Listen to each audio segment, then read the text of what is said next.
Have you ever looked at a trend and wondered, what happens next? Well, what if you could actually teach a machine to see the future? Today, that's exactly what we're going to do. We're going to build a simple AI predictor, step by step, and see if we can teach it to forecast what's coming down the line. Okay, take a look at this. This chart shows the number of airline passengers, month by month, starting way back in 1949.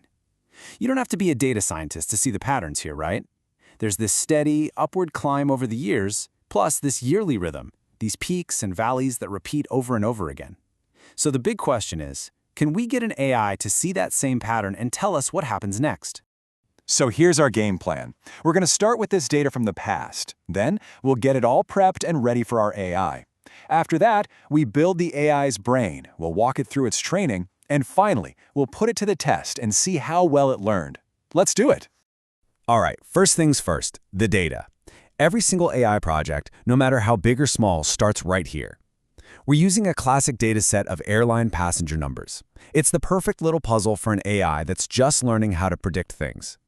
You see, our goal isn't just to dump a bunch of numbers into a machine. We're asking it to find the story hidden inside that data, to understand that long-term growth and those seasonal spikes, and then use that knowledge to make a really good, educated guess about what's coming. Now for what might be the most important part, the prep work.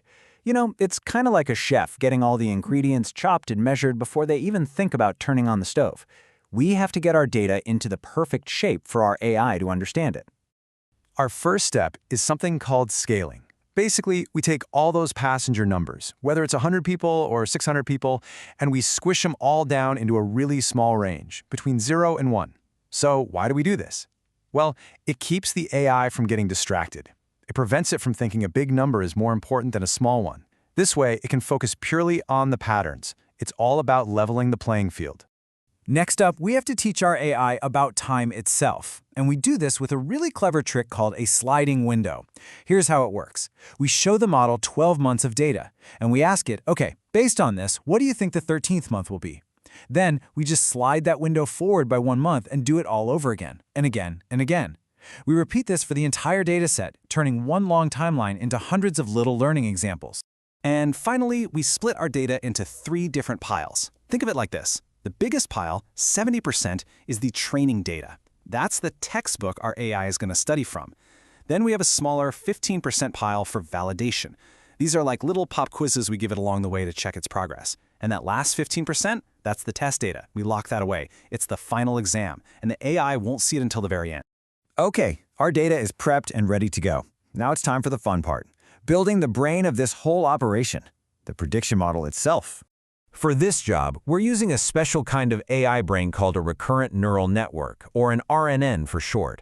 Now, what makes an RNN so cool is that it has a memory. As it looks at each month's data, it actually remembers the months that came before it.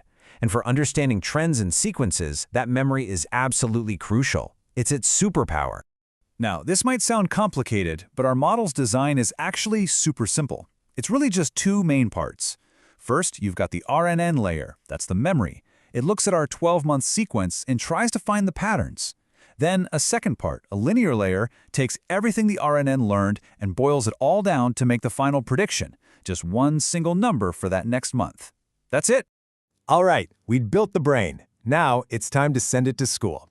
We're going to have our AI study our training data over and over again for 50 full study sessions. In the world of AI, we call these epochs. So how do we know if it's actually learning?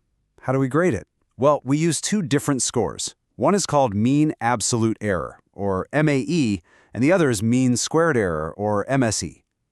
They both just measure how far off its predictions are. MAE gives us a simple, straightforward average error. MSE is a little different. It really penalizes big mistakes. With both of them, the goal is simple. The lower the score, the better. And check this out.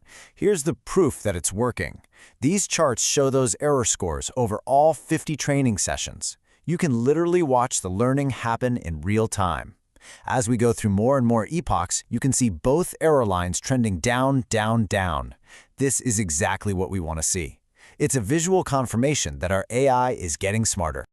Let's just do a quick progress report. After only 10 study sessions, the average error on our validation data, our little pop quiz, is already down to about 0.077. Not bad for a start. But now, fast forward to the end of training.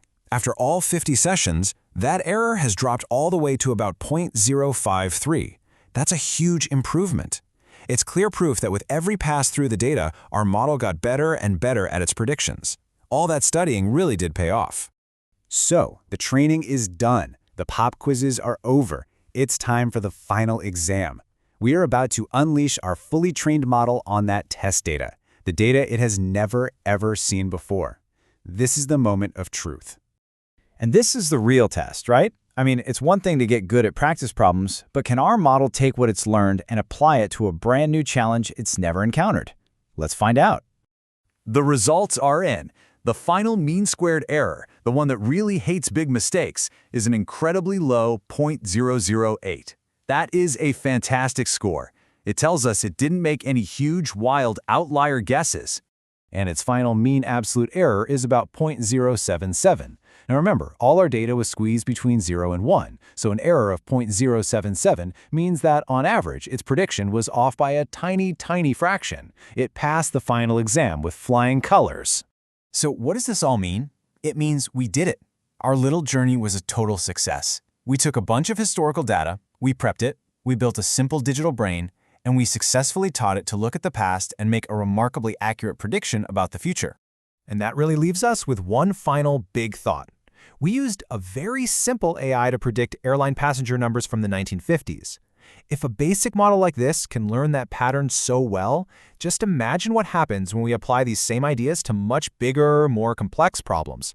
Things like stock prices, or weather patterns, or customer demand. If we can teach an AI to predict this, what will we teach it to predict next?